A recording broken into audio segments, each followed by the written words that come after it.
सब अपनी आंखों को बंद करेंगे। धन्यवाद धन्यवाद धन्यवाद परमेश्वर, एक बारी फिर आपके चरणों में आते हैं परमेश्वर, बड़े दीन और नम्र होके प्रभु।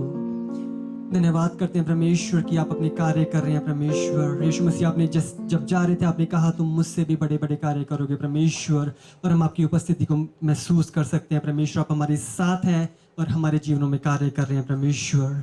उन कार्यों के लिए आपको धन्यवाद करते हैं परमेश्वर। धन्यवाद करते हैं उन चंगाइयों के लिए जो आप हमारे जीवन में करते हैं प्रभु। धन्यवाद परमेश्वर। सारी आदर महिमा आपके नाम को देते हैं परमेश्वर। जो वचन आज अपने अपने बच्चों के लिए रखा है परमेश्वर, उसको भी ये रिसीव करने वाले बन सकें परमेश्वर। मैं धन्यवाद करता हूँ परमेश्वर। हर एक जन को परमेश्वर आपके हाथों में सौंपता परमेश्वर। बड़े नम्र होके दीन होके उसको रिसीव करने पाए परमेश्वर, और उस पर सिर्फ सुनने वाले नहीं परमेश्वर, पर चलने वाले बन सकें प्रभु। सब कुछ आपके हाथों में सौंपते हैं, अपना नियंत्रण लीजिए परमेश्वर। सारा आदर महिमा आपके नाम को देते हैं। धन्यवाद के साथ प्रार्थना यीशु मसीह के नाम से मांगते हैं, आमीन आमीन। आप देख सकते हैं पास्टर जी है नहीं, पर उन्होंने अपनी तरफ से जब सबको जय मसीह की बोला है। पास्टर जी हमारे लिए मीटिंग में गए हैं, और आप सब उनके प्रार्थनाओं में हमें सब को याद करती हैं, और निवेदन किया है कि आप भी उनको अपनी प्रार्थनाओं में याद रखें। वो जहाँ कहीं भी हैं, जिस किसी मीटिंग में किसी सभा में हैं, आप अपनी प्रार्थना में उनको याद रखें। आपकी प्रार्थनाएं बहुत इफेक्टिव हो सकती हैं अगर हम सब मिलके एक यूनिटी की प्रार्थना करें, वो बहुत इफेक्टिव होती है। आइए हम वचन में जाएंगे। आज हम सीखेंगे नम्रता क्या होती है, नम्रता के फल क्या होते हैं। नम्रता के बारे में सीखेंगे आज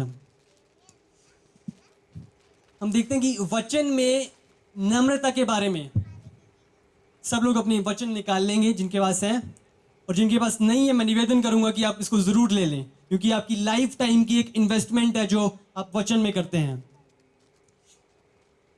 वचन में हम नम्रता के बारे में 70 बार से अधिक पढ़ते हैं। नम्रता के बारे में मतलब उसका जिक्र 70 बार से ज्यादा है नम्रता को लेके।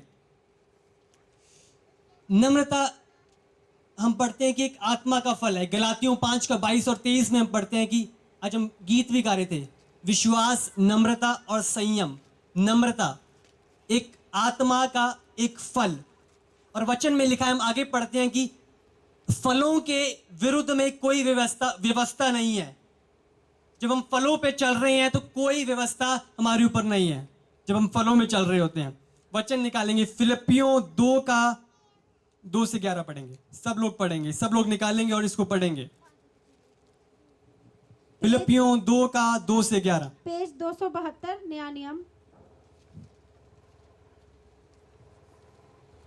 272, नया नियम। तो मेरा ये आनंद पूरा करो कि एक मन रहो और एक ही प्रेम, एक ही चित्त और एक ही मनसा रखो। विरोध या झूठी बड़ाई के लिए कुछ ना करो, पर दीनता से एक दूसरे को अपने से अच्छा समझो। दीनता से एक दूसरे को अपने से अच्छा समझो। आगे।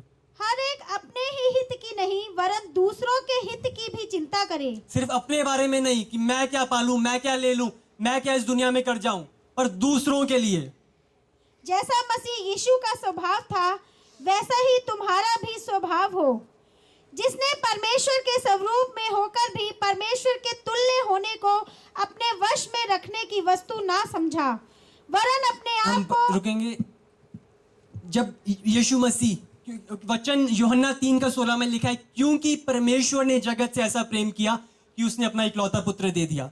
जब यीशु मसीह संसार में आए तो उन्होंने हर एक गॉडली क्वालिटी जो उनके अंदर थी, जो चीजें वो परमेश्वर के कर सकते थे, वो सब निकाल दी और एक सिंपल मनुष्य होकर इस धरती पर आए। बिल्कुल दीन बन गए, बिल्कुल नम्र हो गए। जब इस धरती पर आए वो सब चीजें ओमनी, हम देखते हैं कि वो हर जगह हो सकते हैं। ये क्वालिटी परमेश्वर में होती है, हर बातों को जानना, ये क्वालिटी होती है। पर जब वो इस संसार में आए वो सब चीजें हट गई थी। एक सिंपल मनुष्य के रूप में वो आए थे, और क्या लेने आए थे? वो सब चीजें निकाल दी, और क्या लिया? आपका पाप लिया, मेरा और आपका पाप लिया, मेरी और आपकी बीमारी, मेरी और आपकी गंदगी जो थी वो चीजें ली। वो सब कुछ एक हाई स्टेटस छोड़ के आपके और मेरे लिए वो गंध को अपने अंदर लिया। यीशु मसीह ने ये हमारे लिए किया। हम पढ़ेंगे आगे। वरन अपने आप को ऐसा शून्य कर दिया और दास का स्वरूप धारण किया और मनुष्य की समानता में हो गया। हम देखते हैं कि यीशु मसीह कोई राजा के घर में पैदा नहीं हुआ, एक चरनी में पैदा हुआ। हम देखते हैं कि यीशु मसीह ने जिस हाथों को बनाया था, मरियम के हाथों को ये परमेश्वर ने बनाया था, उन्हीं हाथों में इतना दीन बन गया कि उन्हीं हाथों में खेला उसने। जिस धरती को, ग्राउंड को परमेश्वर ने बनाया, इतना दीन बन गया कि उसी धरती पर आकर वो खेला, उसी धरती पर रहा, उसी धरती पर खेला। हम देखते हैं कि हम देखते हैं कि ये क्वालिटी जो मैं आपको बता रहा था कि यीशु मसीह सब कुछ जानते हैं और सब जगह हाजिर हो सकते हैं, ये कहानी थी। हम वचन में देखते हैं जब लाजरस के पास जाना था, लाजरस मरने वाला था, तो मरियम कह रही थी कि हमें वहां पर जाना है, नहीं तो वो मर जाएगा। अगर यीशु मसीह के अंदर वो गुण होता, वो क्वालिटी होती अभी भी परमेश्वर वाली, तो उसी समय उधर जा सकता था, पर ऐसा नहीं था। वो नहीं गए, वो 2 दिन रुक के बाद में गए।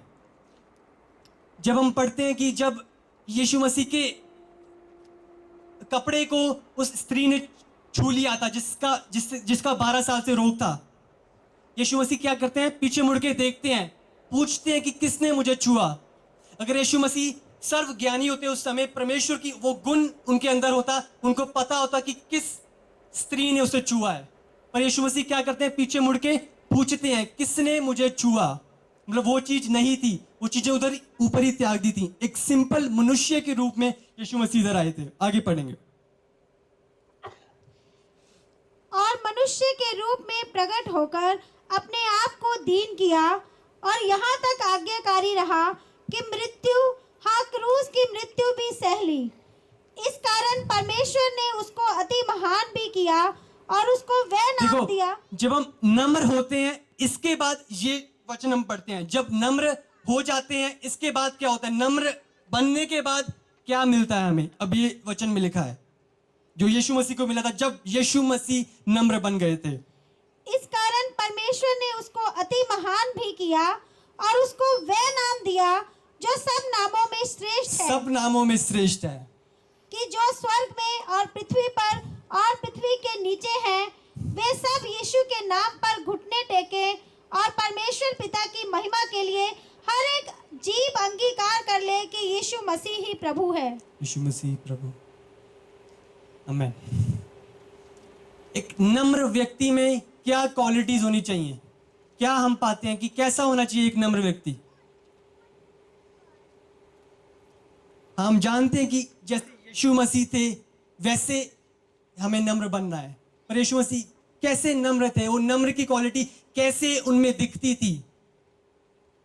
देखेंगे। माफी मांगने में वो कभी हिचकिचाता नहीं है। माफी मांगने में कुछ गलती हो गई तो हमेशा माफी मांगेगा। माफी मांगने से हम कोई छोटे नहीं हो जाते। पर एक नम्र व्यक्ति की एक क्वालिटी है, कुछ गलती हो गई तो माफी मांग ली।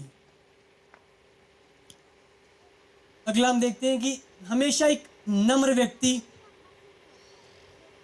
समूह के साथ, एक लोगों का झुंड, हमेशा उनके साथ काम करेगा। एक अलग हटके चीजें नहीं करेगा, हमेशा सबको साथ लेके काम करेगा। कुछ लोगों में होता है कि मैं अपने आप से चीजें करूं, दूसरों को साइड पे करके मैं खुद कुछ ना कुछ करूं ताकि लोग मुझे देखें और मेरी प्रशंसा हो। ये नम्र व्यक्ति की क्वालिटी नहीं है, एक घमंडी व्यक्ति की क्वालिटी है। और वचन में लिखा है परमेश्वर घमंडियों का विरोध करता है। अगर हम घमंडी हैं तो परमेश्वर के विरोधी हैं, और मैं नहीं चाहता और कोई नहीं चाहता कि हम परमेश्वर के विरोधी हो जाएं। पर नम्र लोगों पर हमेशा परमेश्वर का अनुग्रह होता है। अगला हम देखते हैं कि एक नम्र व्यक्ति हमेशा दूसरों की भलाई करता है, भलाई चाहता है। अगर मेरे पास इतना है तो उसको भी मैं दूं, हमेशा भलाई चाहता है दूसरों की। और अब एक आखिरी क्वालिटी जो एक नम्र व्यक्ति में होती है, हमेशा सच्चाई बोलने में कॉन्फिडेंट रहेगा, उसके अंदर हियाव होगा। जब वो बोलता है तो उसको पता होता है कि वो क्या बोल रहा है, हमेशा कभी हिचकिचाएगा नहीं, पर सच्चाई एक कॉन्फिडेंस से बोलेगा, हियावित होके बोलेगा। ये हमने 10 नम्र व्यक्ति की क्वालिटीज देखी हैं। ये 10 क्वालिटीज हैं। हम वचन निकालेंगे। पहला पत्रस 3:3-4, पेज 325, 325 नया नियम 325, 3:3-4। तुम्हारा श्रृंगार दिखावटी ना हो, अर्थात बाल गूंथना और सोने के गहने या भांति भांति के कपड़े पहनना, वरन तुम्हारा छिपा हुआ और गुप्त मनुष्यत्व नम्रता और मन की दीनता की अविनाशी सजावट से सुसज्जित रहे, क्योंकि परमेश्वर की दृष्टि में इसका मूल्य बड़ा है। हम देखते हैं कि नम्रता के कितने सारे वचन हैं। नीति वचन भरा हुआ है नम्रता के वचन से। नम्रता कितनी महत्वपूर्ण है हमारे जीवन में, उसको लागूकरण करना उसका। दोबारा पढ़ेंगे एक वचन, ये वचन सब ध्यान से देखेंगे। तुम्हारा श्रृंगार दिखावटी ना हो, अर्थात इसका मतलब जो चीजें हम बाहर से दिखाते हैं, बाहर अपने आप को तैयार करते हैं, ये चीजें करते हैं। मैं ये नहीं कह रहा कि ये चीजें बुरी हैं, पर सिर्फ यही चीजें करना और अंदर गंदगी छुपी हो, ये ठीक नहीं है। आगे पढ़ेंगे। अर्थात बाल गूंथना और सोने के गहने या भांति भांति के कपड़े पहनना, वरन तुम्हारा छुपा हुआ और गुप्त मनुष्यत्व जो अंदर है, हमारी आत्मा जो दिखती ही नहीं है दूसरों को, नम्रता और मन की दीनता की अविनाशी सजावट से सुसज्जित रहे। आत्मा तो नहीं दिखती, पर उसके फल दिखते हैं जो हम बाहरी रूप से करते हैं चीजें। वो जो फल होते हैं, कहते हैं एक पेड़ को बताने की जरूरत नहीं कि वो क्या है, उसके फल बता देते हैं कि वो व्यक्ति कैसा है। और ये आखिरी समय है, यीशु मसीह आने वाला है। हम देखते हैं कि उसके आने के चिन्ह पूरे हो रहे हैं, और वचन में ये भी लिखा है कि झूठे भविष्यवक्ता आएंगे। मैं आपको पहले से सचेत कर रहा हूं। कहते हैं अज्ञान की वजह से लोग नाश हो रहे हैं, मतलब लोग जानते नहीं है। पर परमेश्वर का धन्यवाद हो कि हमें चीजें सीखने को मिल रही हैं, हमें पता हो रही हैं, हम अवेयर हो रहे हैं उन चीजों से जो आने वाली हैं। तो ऐसे लोग आएंगे जो वचन को तोड़ मरोड़ कर आपको बताएंगे और आपको भटकाएंगे। आपको उनके पास जाने की जरूरत नहीं है, वो खुद न आपके पास आएंगे, आपके घर आएंगे। पर आपको सचेत हो जाना है, आपको पता होना चाहिए कि ये क्या है, किस लिए आए हैं और क्या करेंगे मेरे साथ। पहले से सचेत करना है अपने आप को। हमने भरमाए नहीं जाना है, पर परमेश्वर के साथ चलते जाना है, एक सही मार्ग पर सही जगह जाते रहना है। हम देखते हैं कि जब हम इन फलों को अपनी जिंदगी में लागूकरण करने की कोशिश करते हैं, तो कुछ ऐसी परिस्थितियां, ऐसी सिचुएशंस हमारे जीवन में आती हैं, बड़ा मुश्किल होता है चीजों को करना। बहुत ही, जब आपका सबसे बड़ा दुश्मन आपके सामने खड़ा हो और उसके साथ एक प्रेम से बात करना मुश्किल है, पर वचन में लिखा है करना है। अपने दुश्मनों के लिए प्रार्थना करनी है, उनसे प्रेम करना है। हम बड़ा अच्छा एग्जाम्पल हम देख सकते हैं जब दाऊद और शाऊल को हम देखते हैं पुराने नियम में 5 और 6। इसी प्रकार हे नवयुवकों, तुम भी प्राचीनों के अधीन रहो, वरन तुम सबके सब एक दूसरे की सेवा के लिए दीनता से कमर बांधे रहो, क्योंकि परमेश्वर अभिमानियों का विरोध करता है, परंतु दीनों पर अनुग्रह करता है। इसलिए परमेश्वर के बलवंत हाथ के नीचे दीनता से रहो, जिससे वह तुम्हें उचित समय पर बढ़ाए। क्या लिखा हुआ है? जैसे मैंने आपको बताया था, वचन कह रहा है परमेश्वर घमंडियों का विरोध करता है। परमेश्वर खुद खड़ा हो जाता है घमंडियों के विरुद्ध, और पर दीनों पर अनुग्रह करता है। अगर हम उसका अनुग्रह चाहते हैं तो क्या बनना हमें? दीन। बहुत जरूरी है दीन बने। हम सब ने मूसा के बारे में पढ़ा है। हम देखते हैं कि मूसा एक बहुत ही महान अगवा था, महान एक लीडर था। क्यों था वो ऐसा? क्या चीज थी उसमें? वचन निकालेंगे, गिनती।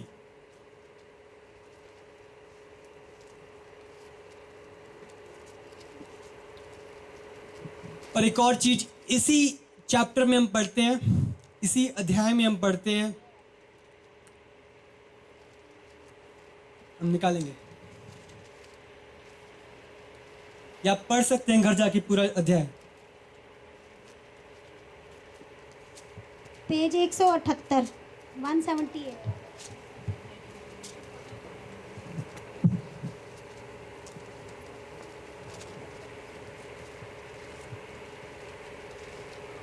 हम बढ़ते हैं।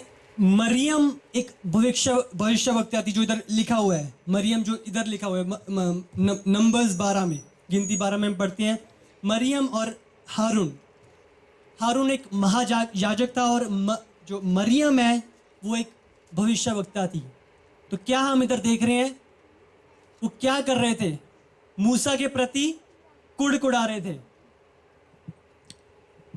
जो हम देखते हैं कि जो एक परमेश्वर के सेवक होते हैं, परमेश्वर के दास होते हैं, जो पास्टर्स होते हैं, वो उसके ठहराए हुए हैं, उसके द्वारा नियुक्त किए गए हुए हैं। तो क्या करते हैं? ये दोनों मूसा के खिलाफ बोलते हैं, कुड़कुड़ाते हैं उसके प्रति। और क्या होता है अंत में? परमेश्वर क्या करता है? मरियम को कोड़ हो जाता है।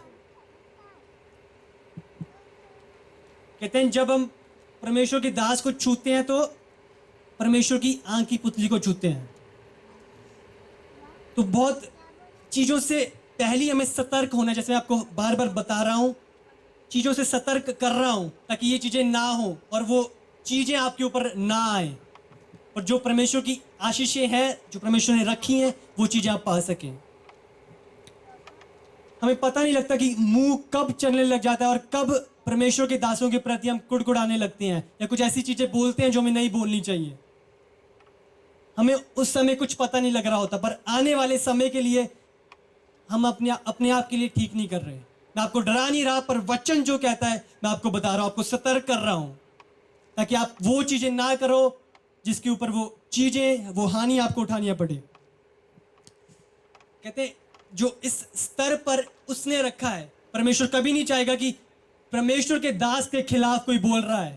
परमेश्वर खुद खड़ा हो जाएगा आपके विरुद्ध में। तो बहुत कुछ कहने से पहले परमेश्वर के दास के विरुद्ध एक बारी सोच लीजिए मन में कि परमेश्वर क्या कहता है, वचन क्या कहता है।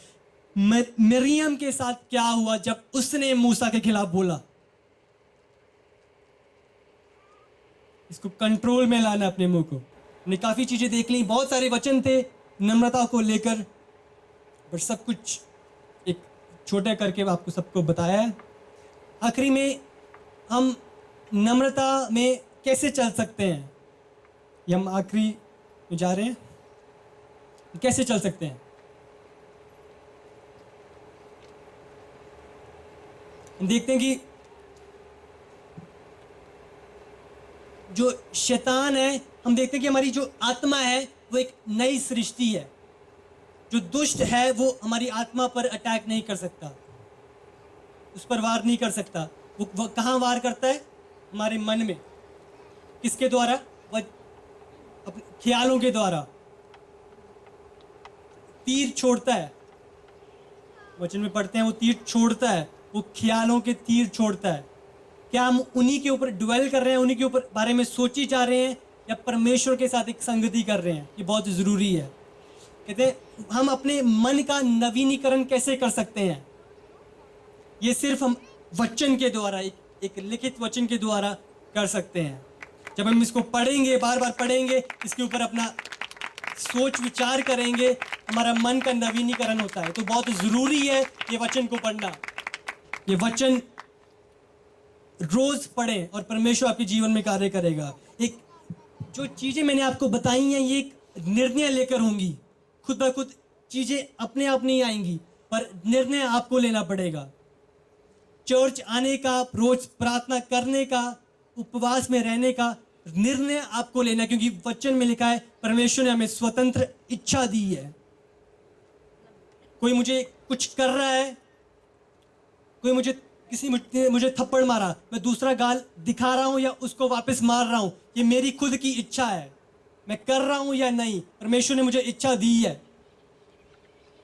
वचन में लिखा है पवित्र बनो, ये इच्छा है। हम बन सकते हैं या नहीं बन सकते, पर कैसे हमारी मदद होगी? जब हम उसकी उपस्थिति में रहते हैं, उसके साथ एक समय व्यतीत करते हैं, दूसरे ख्यालों को छोड़कर उसके वचन पर मनन करते हैं, मेडिटेट करते हैं।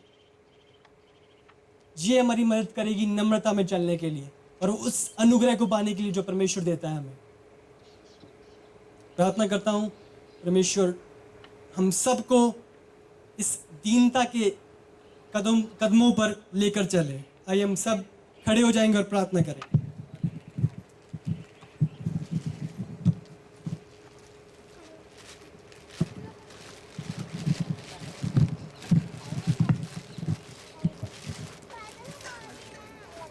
Hallelujah, hallelujah, hallelujah. धन्यवाद, धन्यवाद, धन्यवाद परमेश्वर। धन्यवाद करते हैं परमेश्वर, आपने मुझे मौका दिया कि मैं आपकी कलीसिया से ये वचन बांट सकूं परमेश्वर। धन्यवाद करता हूँ परमेश्वर कि आप इन्हें यहाँ लेकर आए परमेश्वर, ताकि आपका वचन सीख सके परमेश्वर, चीज़ों को जान सके परमेश्वर, क्योंकि वचन में लिखा है ज्ञान ना होने के कारण आपकी प्रजा नाश हो रही है प्रभु। धन्यवाद करता हूँ परमेश्वर कि ये जान सके परमेश्वर, ये आने वाली चीज़ों से सतर्क हो पाए परमेश्वर। आपका धन्यवाद प्रभु। धन्यवाद करते हैं परमेश्वर इनको वो वचन इनके अंदर डालने के लिए परमेश्वर। मैं प्रार्थना करता हूँ जो वचन इन्होंने सुना है परमेश्वर, ना सिर्फ सुनने वाले बने परमेश्वर, परंतु उस पर चलने वाले बने परमेश्वर। वो निर्णय ये लेने वाले बन सके परमेश्वर, वो नम्रता में चलने का निर्णय ये लेने पाए परमेश्वर, उस अनुग्रह को ये रिसीव करने पाए, ये पाने प्रभु यीशु मसीह के नाम से प्रभु। धन्यवाद करते हैं परमेश्वर, धन्यवाद करते हैं। सारा आदर महिमा आपके नाम को देते हैं परमेश्वर। अपना नियंत्रण इनकी जिंदगियों पर लीजिए परमेश्वर। इनसे बात कीजिए परमेश्वर, दर्शनों में इनसे बात कीजिए परमेश्वर। मैं धन्यवाद करता हूँ परमेश्वर, आपकी इच्छा इनके जीवनों में जाहिर होने पाए परमेश्वर, और इस इच्छा में ये चलने पाए परमेश्वर। प्रत्येक जन को मैं आपके हाथों में सौंपता हूँ परमेश्वर। मैं नियंत्रण लीजिए।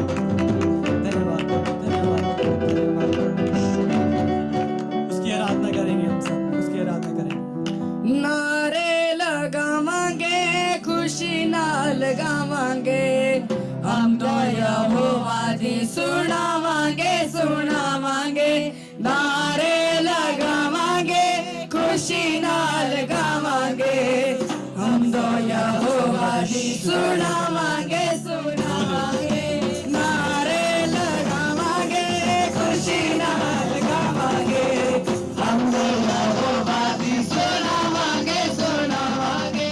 Hallelujah, hallelujah, hallelujah, hallelujah, hallelujah,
आदि सुनावांगे सुनावांगे hallelujah hallelujah hallelujah hallelujah hallelujah hallelujah hallelujah hallelujah hallelujah hallelujah hallelujah hallelujah hallelujah hallelujah hallelujah hallelujah hallelujah hallelujah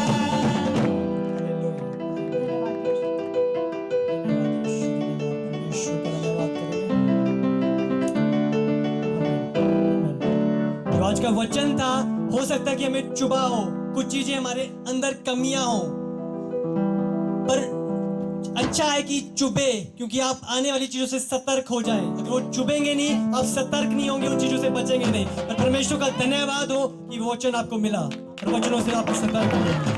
धन्यवाद करते हैं परमेश्वर का। धन्यवाद यीशु, धन्यवाद करते हैं परमेश्वर, धन्यवाद परमेश्वर। कुछ लोग नम्र होके इस वचन को ले सकते हैं, इस पर चल सकते हैं, पर अगर आप घमंड में जीना चाहते हैं और ये सोचते हैं कि ये वचन की मुझे जरूरत नहीं है, तो अपने आप को धोखा दे रहे हैं।